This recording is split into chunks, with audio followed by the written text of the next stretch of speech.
ನಾನೇನು ಮುಖ್ಯಮಂತ್ರಿ ಆಗಬೇಕಾಗಿಲ್ಲ, ಮಂತ್ರಿ ಆಗಬೇಕಾಗಿಲ್ಲ. ಸಾಕು, ಜನ ಅದ್ಭುತವಾಗಿ ಏನು ಸ್ವಾಗತ ಮಾಡಿಬಿಟ್ರು. ಯಾವ ಮುಖ್ಯಮಂತ್ರಿಗೂ ನನಗೆ ಸ್ವಾಗತ ಸಿಕ್ಕಿಲ್ಲ. KGF ಅವೆಲ್ಲ ಕಾಂತಾರ ಅವು ನೋಡಿಲ್ಲ. ತೋ ನಾವು ನೋಡಿರೋದು ಅವಕ್ಕೆ ಕನ್ನಡ ಸಿನಿಮಾ. ನಾನು ನೋಡಿದ್ದೆಲ್ಲ ಕನ್ನಡ ಸಿನಿಮಾ. ನೀವು ಹೇಳೋದೆಲ್ಲ ತಮಿಳು, ತೆಲುಗು. ಇಲ್ಲ, ಕನ್ನಡ. ಅದೇ ಅವ್ರು ಕನ್ನಡ ಅಂತಾರೆ. KGF Kantara KGF ಕನ್ನಡವಾ? ಕರ್ನಾಟಕದಲ್ಲೇ ಇರೋದಲ್ಲ. KGF ಅಂದ್ರೆ ಕನ್ನಡ ಹೆಂಗಾಯ್ತು? KGF ಕರ್ನಾಟಕದಲ್ಲೇ ಇರೋದಲ್ಲ. ಅರೆ ಎಲ್ಲಿ KGF ಅಂತ ಕನ್ನಡ? ಅದು ಕರ್ನಾಟಕದ ಇತಿಹಾಸದಲ್ಲಿ, ದೇಶದ ಇತಿಹಾಸದಲ್ಲಿ ವಾಟಾಳ್ ನಾಗರಾಜ್ ಭಾಷಣ, ಅದರ ಒಂದು ವ್ಯವಸ್ಥೆ, ಅದರ ಒಂದು ಸಂದರ್ಭ ಇನ್ಯಾರು ಮಾಡೋಕ್ಕಾಗಲ್ಲ, ಮುಂದೇನು ಮಾಡಕ್ಕೆ ಬರೋಕ್ಕಾಗಲ್ಲ. ಗೆದ್ರೆ ರಾಜ ರಸ್ತೆಯಲ್ಲಿ ಜನಗಳಿಂದ. ಸಿನಿಮಾ ನೋಡ್ತೀರಾ ನೀವು? ನೋಡಿದ್ದೀನಿ. ಲಾಸ್ಟ್ ಯಾವ ಸಿನಿಮಾ ನೋಡಿದ್ರಿ? ಕೊನೆಯ ಸಿನಿಮಾ KGF ಅವೆಲ್ಲ ಕಾಂತಾರ ಅವು ನೋಡಿಲ್ಲ. ತೋ ನಾವು ನೋಡಿರೋದು ಅವಕ್ಕೆ ಕನ್ನಡ ಸಿನಿಮಾ. ನಾನು ನೋಡಿದ್ದೆಲ್ಲ ಕನ್ನಡ ಸಿನಿಮಾ. ನೀವು ಹೇಳೋದೆಲ್ಲ ತಮಿಳು, ತೆಲುಗು. ಇಲ್ಲ, ಕನ್ನಡ. ಅದೇ ಅವ್ರು ಕನ್ನಡ ಅಂತಾರೆ. KGF Kantara KGF ಕನ್ನಡವಾ? ಕರ್ನಾಟಕದಲ್ಲೇ ಇರೋದಲ್ಲ. KGF ಅಂದ್ರೆ ಕನ್ನಡ ಹೆಂಗಾಯ್ತು? KGF ಕರ್ನಾಟಕದಲ್ಲೇ ಇರೋದಲ್ಲ. ಅರೆ ಎಲ್ಲಿ KGF ಅಂತ ಕನ್ನಡ? ಅದು ಅದಕ್ಕೊಂದು ಕನ್ನಡ ಪದ, ಒಳ್ಳೆ ಗಾಂಭೀರ್ಯ, ಒಂದು ಒಳ್ಳೆ ಹೆಸರು, ಒಂದು ಯಾವುದು ಇಲ್ವ ನಿಮ್ಮ ಸಿನಿಮಾಕ್ಕೆ? ಸಿನಿಮಾಗಳಿಗೆ ಏನನ್ನ ಇಟ್ಬಿಡೋದ ನೀವು? ಚರಂಡಿ, ಒಳಚರಂಡಿ, ಹೊಸ ಚರಂಡಿ. ಅರೆ ನಮ್ಗೆ ಎಂತೆಂಥ ಕನ್ನಡ ಶಬ್ದಕೋಶಗಳಲ್ಲಿ ಅದ್ಭುತವಾದಂಥ ಕನ್ನಡದ ಪದಗಳಿದೆ. ನೀವು ಯಾಕೆ ಉಪಯೋಗಿಸಲ್ಲ ನೀವು? ಸ್ವರ್ಣ ಗೌರಿ ಆ ಕಾಲದಲ್ಲಿ ಅದ್ಭುತ, ಗೊತ್ತಾಯ್ತಾ? 2 ನಕ್ಷತ್ರಗಳು ಎಷ್ಟು ಬೇಕಾದಷ್ಟು ಒಂದಲ್ಲ ಎರಡಲ್ಲ, ಬಹಳ ಒಳ್ಳೊಳ್ಳೆ ಚಿತ್ರಗಳು, ಹೆಸರುಗಳು. ಆ ಟೈಟ್ಲ್ ಹೆಸರೇ ಅದಕ್ಕೊಂದು ಸುಂದರವಾಗಿ ಇತ್ತು. ನಿಮ್ಗೆಲ್ಲತಾರೆ ಯಾರಿಗಿದು ನನಗೆ ಅರ್ಥ. ನಾವು ತೆಗೆದದ್ದೇ, ನಾವು ಹೇಳಿದ್ದೆ ಟೈಟ್ಲು. ಏನು ಹಿಂಗೆ ಅಂದ್ಬಿಟ್ರೆ ಏನರ್ಥ? ಅದರ ಹಿಂದೆ ಕನಿಷ್ಠ ಒಂದು ಯಾವುದೇ ಚಿತ್ರ ನೀವು ತೆಗೆದ್ರು ಅದರಿಂದ ಎಲ್ಲೋ ಒಂದು ಕಡೆ ಒಂದು ಸ್ವಲ್ಪನಾರ ಗಂಧ ಇರಬೇಕಲ್ಲ. ಸ್ವಲ್ಪನಾರು ಈ ನಾಡು, ನುಡಿ, ಈ ರಾಜ್ಯದ ಸ್ವಲ್ಪನಾರು ಗಂಧ ಇರಬೇಕಲ್ಲ. ಎಲ್ಲೇ ಕಾಣ್ತಾ ಇಲ್ಲ. ಕನ್ನಡ ಸಿನಿಮಾನ ಅದು ಇಂಟರ್ನ್ಯಾಷನಲ್ ಲೆವೆಲ್ಗೆ ತಗೊಂಡೋಗ್ಬಿಡುತ್ತಲ್ಲ. ಈಗ ಇಂಟರ್ನ್ಯಾಷನಲ್ಲಿ ಲೆವೆಲ್ ತಗೊಂಡೋಗ್ಬೇಕಾದ್ರೆ ಇನ್ನೂ ಜೋರಾಗಿ ಹೋಗುತ್ತೆ. ಕಂಪ್ಲೀಟ್ ಸಂಪೂರ್ಣ ಬಟ್ಟೆ ಬಿಚ್ಚಿಬಿಟ್ಟು ಚಡ್ಡಿ, ಪ್ಯಾಂಟು, ಶರ್ಟು ಯಾವುದು ಬಿಟ್ಟದೆ ಇದೊಂದು ರೀತಿಯ ಇದು ಮಾನವ ಅಂಥೇಳಿ ಅದಕ್ಕೊಂದು ರೂಪ ಕೊಟ್ಟು, ಮಾನವನ ಸ್ವರೂಪವನ್ನು ಅದಕ್ಕೊಂದು ಸೃಷ್ಟಿ ಮಾಡಿ, ಅದಕ್ಕೇನಾರ ಒಂದು ರೂಪ ಅದು ನೋಡ್ತಾರೆ ಜನ. ಇದೆಲ್ಲ ಪ್ರಪಂಚದಲ್ಲಿ ನೋಡಬೇಕಾದಂಥ ಪ್ರಪಂಚದ ಮಟ್ಟಕ್ಕೆ ಹೋಯ್ತು ಅಂತ ಅಂದರೆ, ಪ್ರಪಂಚದಲ್ಲೂ ಈಗ ಪ್ರಪಂಚದ ಸಿನಿಮಾಗಳು ಬಂದೊಟ್ಟಗಿವೆ. ಭಾರಿ ಅದ್ಭುತವಾದಂಥ ನಟರುಗಳು, ಅದ್ಭುತವಾದ ಸಿನಿಮಾಗಳೆಲ್ಲ ಮಾಡಿದ್ದಾರೆ ಪ್ರಪಂಚದಲ್ಲಿ ಓಡೋದು ಅಂತ ಅಂದರೆ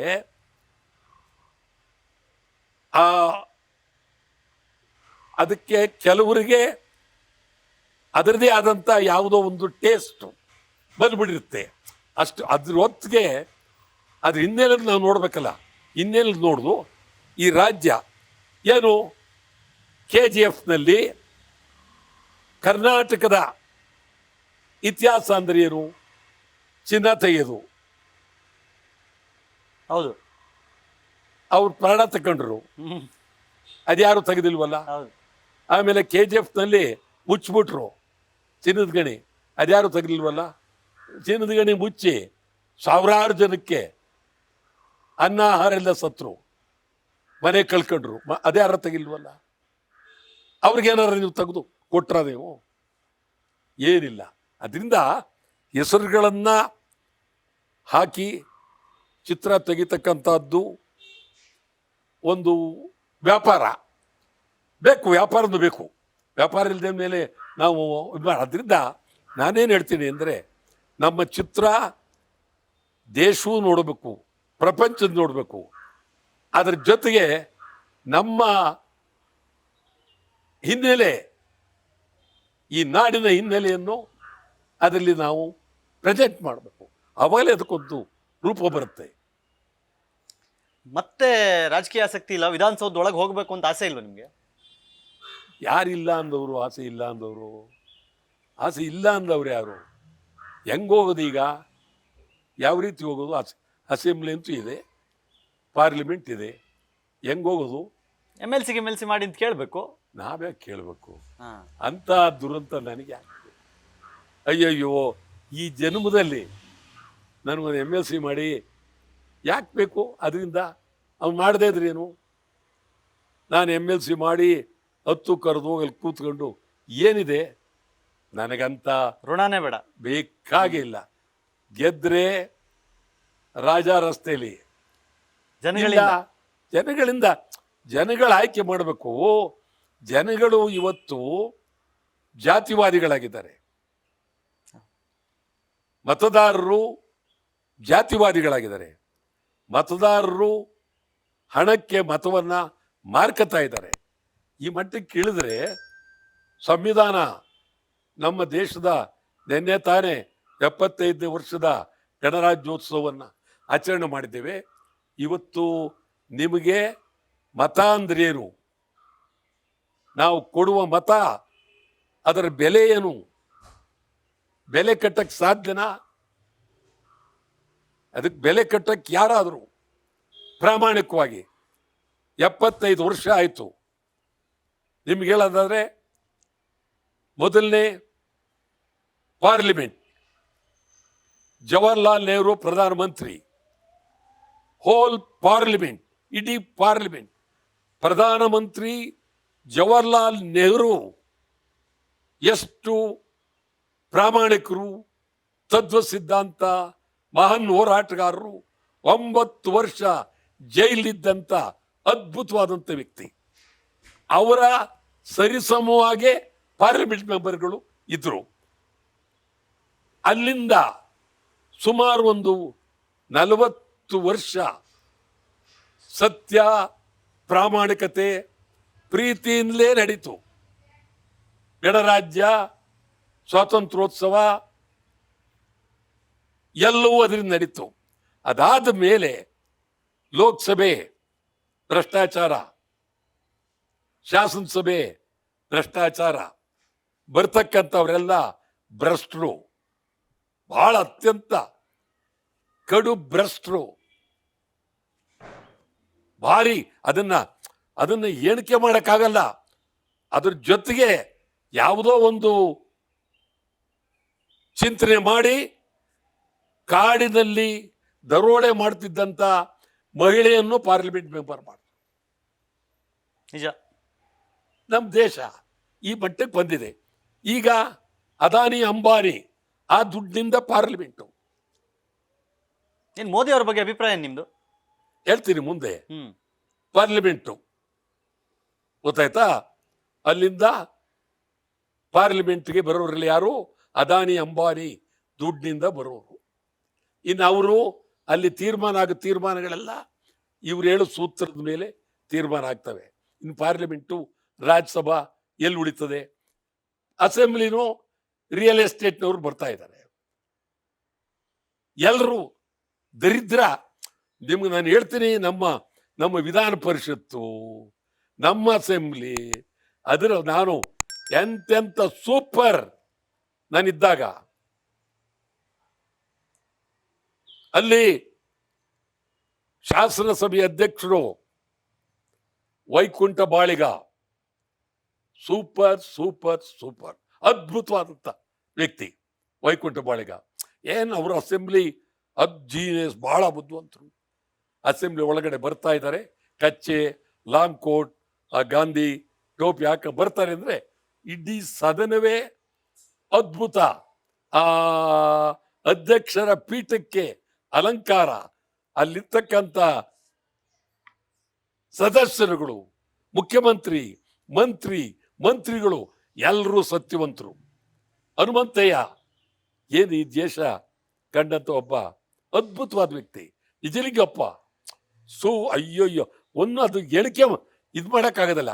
ಹನುಮಂತಯ್ಯನವರು ನನಗೂ ಭಾಳ, ಹಾ ನಿಜಲಿಂಗಪ್ಪನವ್ರಿಗೂ ನನಗೂ ಭಾಳ, ನಿಜಲಿಂಗಪ್ಪನವ್ರು ಭಾಳ ಟೀಕೆ ಮಾಡಿದ್ದೀನಿ. ಆದರೂ ಅವರು ನನ್ನ ಮೇಲೆ ಬಹಳ ಅಗಾಧವಾದಂಥ, ಯಾರು ಇವತ್ತು ಇದು ಸದನವ, ನಮ್ಮ ವಿಧಾನ ಪರಿಷತ್ ಆಗಲಿ, ಪಾರ್ಲಿಮೆಂಟ್ ಆಗಲಿ, ಇವೆಲ್ಲ ಏನಾಗಿದೆ, ಇದು ಇದೇ ರೀತಿ ಮತಗಳ ಮಾರಾಟ, ಮತ ವ್ಯಾಪಾರ, ಜಾತಿ, ಚುನಾವಣೆ ಅಂದರೆ ಇವೆರಡು ಇರಲೇಬೇಕು. ಜಾತಿ ಮತ ಇವೆರಡು ಇದೆಯಾ? ಮಹಾತ್ಮ ಗಾಂಧೀಜಿಯವರೇ ಅಕಸ್ಮಾತ್ ಯಾವುದೋ ಸಂದರ್ಭದಲ್ಲಿ ಅವರು ಸಾಯದೆ ಬದುಕಿದ್ದೇನರ ನೋಡೋಣ ಅಂತ ಇದೆಲ್ಲ ನಿಂತರೆ ನೇರವಾಗಿ ಅವರು ಕೊಡಲ್ಲ ಮಾಡೋದು. ಅವೆಲ್ಲ ಹೋಗಿ ಸ್ವಾಮಿ, ಸ್ವಾತಂತ್ರ್ಯದೇ ಬೇರೆ, ಇದೇ ಬೇರೆ, ಇದೇ ಬೇರೆ. ನೀವು ಕೊಡೋದಾದ್ರೆ ಎಣ್ಣೆ ಬಾಟ್ಲು ಕೊಡಿ, ದುಡ್ಡು ಕೊಡಿ, ದುಡ್ಡಿದ್ರೆ ಕೊಡಿ, ಇಲ್ದಿರು ಹೋಗಿ ಅಂದ್ಬಿಡು, ಅವ್ರಿಗೆ ಅಂದ್ಬಿಡು. ಆವಾಗ ಅವ್ರು ಸತ್ತೋಗ್ಬಿಡೋದು. ಈ ಗೂಡ್ಸೆ ಏಟ್ನಿಂದಲ್ಲ, ಅದರ ಅಪ್ಪನಂತೆ ಏಟೋದು. ಹೌದು. ಆ ಚಿಂತನೆ ಇವತ್ತು ನಮ್ಮ ದೇಶ ಯಾರು ಚಿಂತನೆ ಮಾಡ್ತಾ ಇಲ್ಲ, ಯಾರು ಉಳಿತಾ ಇಲ್ಲ. ತೂ ತೂ ತೂ ತೂ ತೂ ತೂ ವರ್ಸ್ಟ್. ನಾನು ನೋಡ್ತಾ ಇದ್ದೀನಿ. ಈಗ ಮೊನ್ನೆನೆ ಪಕ್ಷಾಂತರ, ಏನು ದರಿದ್ರ ಅದು, ದರಿದ್ರ ಪಕ್ಷಾಂತರ. ನಾಚಿಕೆ ಆಗುತ್ತೆ. ಯಾವನೋ ಒಬ್ಬ ಚೀಫ್ ಮಿನಿಸ್ಟ್ರು ಅವನಾಗೋದಕ್ಕೆ ಒಂದು ನಮ್ಮ ಇನ್ಯಾವುದೋ ಪಾರ್ಟಿ ಒಂದು 12 ಜನ 13 ಜನನ ಎಲ್ಲರನ್ನು ವ್ಯಾಪಾರ ಮಾಡ್ಕೊಂಡು ಬಾಂಬೆಲಿ ಹೋಗಿ ಇಟ್ಕೊಳ್ಳೋದು. ಅಲ್ಲಿ ಅವರೆಲ್ಲ ಆರಾಮಾಗಿ ಓಡಾಡ್ಕೊಂಡು ಬಂದು ಇವನಿಗೆ ಬೆಂಬಲ ಕೊಡೋದು, ಇವನು ಮುಖ್ಯಮಂತ್ರಿ ಆಗೋದು. ಏನು ನಾಚಿಕೆಗೇಡು. ಆಮೇಲೆ ಇವ್ರಿಗೆ ವಕೀಲರು ನೇರ್ಪು ಒಬ್ಬೊಬ್ಬ ವಕೀಲ ಕೋಟ್ಯಾಂತರ ರೂಪಾಯಿ ಫೀಸ್ ತಗೊಳ್ಳೋದು, ಇವ್ರ ಪರವಾಗಿ ವಾದ ಮಾಡೋದು. ನಮ್ಮ ವ್ಯವಸ್ಥೆ ಸಿಸ್ಟಮ್ ಎಲ್ಲ ಎಷ್ಟು ನಾಚಿಕೆ ಆಗುತ್ತೆ. ಅವನು ದುಡ್ಡು ತಗೊಳ್ಳೋದು, ಅವನು ತಗೊಂಡ್ಬಿಡ್ತಾನೆ, ಅವನಿರದೆ ಅದಕ್ಕೆ ದುಡ್ಡು ತಗೊಳ್ತಾನೆ. ಆದರೆ ಆ ಪ್ರಕ್ರಿಯೆ ಇದೆಯಲ್ಲ, ಕರ್ಕೊಂಡೋದ್ದು, ಬಾಂಬೆಲಿ ಇಟ್ಟದ್ದು, ಅವನು ಇದು ಮಾಡಿದ್ದು, ಅವನಿಗೆ ವಾದ ಮಾಡೋದು, ವಾದ ಮಾಡೋಕ್ಕೊಬ್ಬ ಲಾಯರು, ಇದ್ರ ಹಿನ್ನೆಲೆ ಎಲ್ಲ ನಾವು ಲೆಕ್ಕ ಹಾಕಿದ್ರೆ ಎಲ್ಲಿ ಬಂತು ದುಡ್ಡು ಇವ್ರಿಗೆ? ಏನು ಇದು ಹಣೆ ಬರ? ಈ ಥರ ಹೋಗ್ತಾ ಇದೆ ನಮ್ಮ ಸಂಸದೀಯ ವ್ಯವಸ್ಥೆ. ಕಾಲ್ ಕಸ ಆಗ್ತಾ ಇದೆ, ಹಾಳಾಗ್ತಾ ಇದೆ. ಏನು ಯಾರಿಗಾರು ಸಣ್ಣ ಮಕ್ಕಳ ಆ ಕಡೆ ಪೇಪರ್ ಮಿಂಟ್ ಇನ್ನೊಂದು ಪೇಪರ್ ಮಿಂಟು ಹಿಡ್ಕೊಂಡು ನಿಂತಿರ್ತಾರೆ, ಸರ್ರಂತ ಹೋಗಿ ಕಿತ್ಕೋಣ ಅಂತ. ಎಂತೆಂಥವ್ರು ಮುಖ್ಯಮಂತ್ರಿ ಆದವರು, ನಿಜ, ಅಧ್ಯಕ್ಷರಾದವರು ಈ ಕಡೆ ಬರೋದು, ಮತ್ತೆ ವಾಪಸ್ ಹೋಗೋದು, ತಿರುಗಿ ಆ ಕಡೆ ಹೋಗೋದು. ಈಗೇನು ಮಾನ ಮರ್ಯಾದೆ ಬೇಡವಾ? ಮಾನ ಮರ್ಯಾದೆ ಗೌರವ ಪದಗಳೆಲ್ಲ ಇದೆಯಲ್ಲ, ಇದು ಇವ್ರಿಗೆ ಯಾರಿಗೂ ಗೊತ್ತೇ ಇಲ್ಲ. ಇವ್ರಿಗೆ ನಾಚಿ ಆಗುತ್ತೆ. ತಿಂದಿರಿಗೆ ನೋಡ್ದೆ, ಅಯ್ಯೋ ನಮ್ಮ ಈ ಒಂದೊಂದು ನೋಡ್ದೆ. ಆಮೇಲೆ ಅವ್ರು ಬಂದರೆ ಅವರು ಸ್ವಾಗತ ಮಾಡೋದು, ಅದು ಈ ಒಂದೊಂದು. ಈಗ ಇದನ್ನೇ ನಾವು ಮಾತಾಡ್ತಾ ಇದ್ದರೆ ಬಹಳ ಅತ್ಯಂತ ಘೋರ ಅನ್ಯಾಯ. ಹೌದು, ಘೋರ ಅನ್ಯಾಯ. Speed Plus Karnataka.